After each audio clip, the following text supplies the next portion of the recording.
Assalamualaikum warahmatullahi wabarakatuh. Saya Dafaran Utama dari program studi informatika. Hari ini kami akan membahas perlindungan data pribadi di era digital sekarang.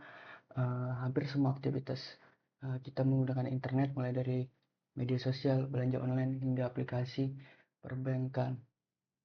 Lalu tanpa kita sadari, kita sering membagikan data pribadi kita.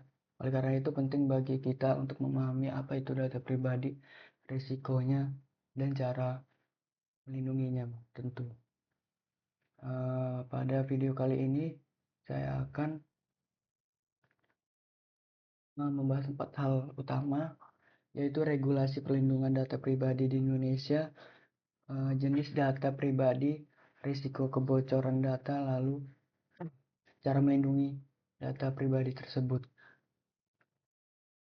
Oke, mungkin langsung ke regulasi di Indonesia. Di Indonesia, perlindungan data sudah diatur secara resmi dalam Undang-Undang Nomor 27 Tahun 2022 tentang Perlindungan Data atau sering disebut UU PDP.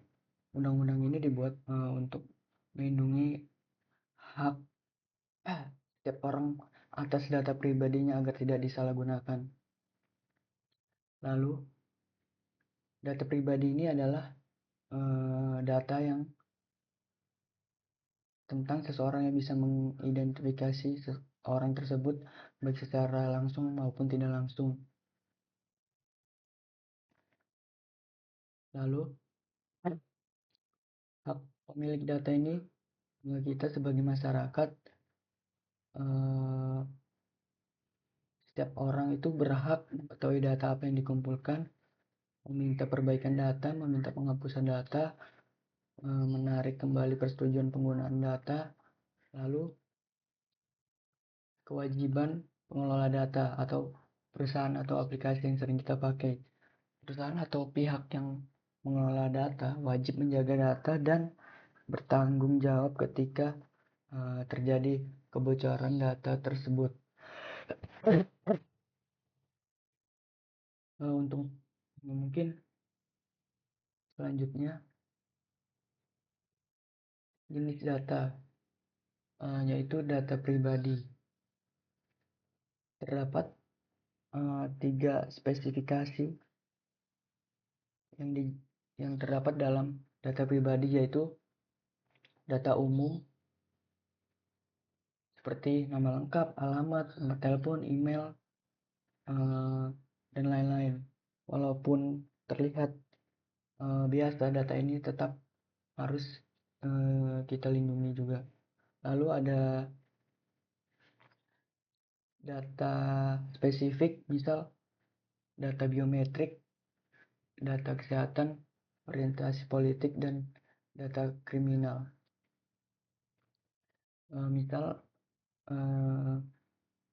spesifik ini atau sensitif, misal data kesehatan, tadi data biometrik, data keuangan, dan lain-lainnya. Data sensitif ini harus kita perlindungan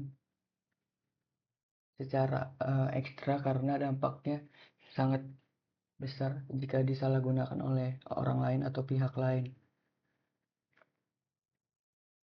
Lalu, risiko kebocoran data ini biasanya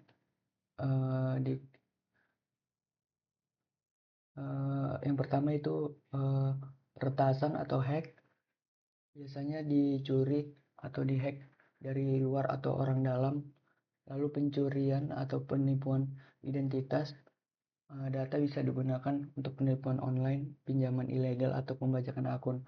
Lalu kerugian finansial, yaitu korban mengalami kerugian keuangan. Lalu dampak psikologis dan reputasi, korban merasa takut, stres, dan bahkan reputasinya rusak. Mungkin contoh nyatanya itu misal data KTP bocor dan lalu digunakan untuk pinjol ilegal. Lalu yang terakhir, cara melindungi data pribadi. Yang pertama yaitu agar data pribadi aman, ada beberapa langkah. sederhana yang bisa lakukan. Mungkin yang pertama itu batasi data yang Anda bagikan, jangan membagikan data pribadi yang tidak perlu. Yang kedua, menggunakan password yang kuat, menggunakan kombinasi huruf, angka, atau simbol. Lalu mengaktifkan verifikasi 2 langkah, two authentication. Lalu waspada terhadap link dan aplikasi, waspada terhadap link phishing yang sering ada di internet, misal di Facebook, di YouTube, Instagram, TikTok, dan lain-lain.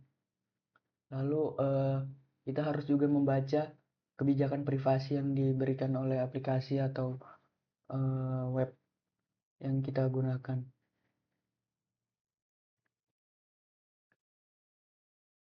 Mungkin demikian sosialisasi singkat tentang perlindungan data pribadi. Semoga video ini bermanfaat dan meningkatkan kesadaran kita semua akan pentingnya menjaga data pribadi. Terima kasih, mohon maaf jika ada salah kata.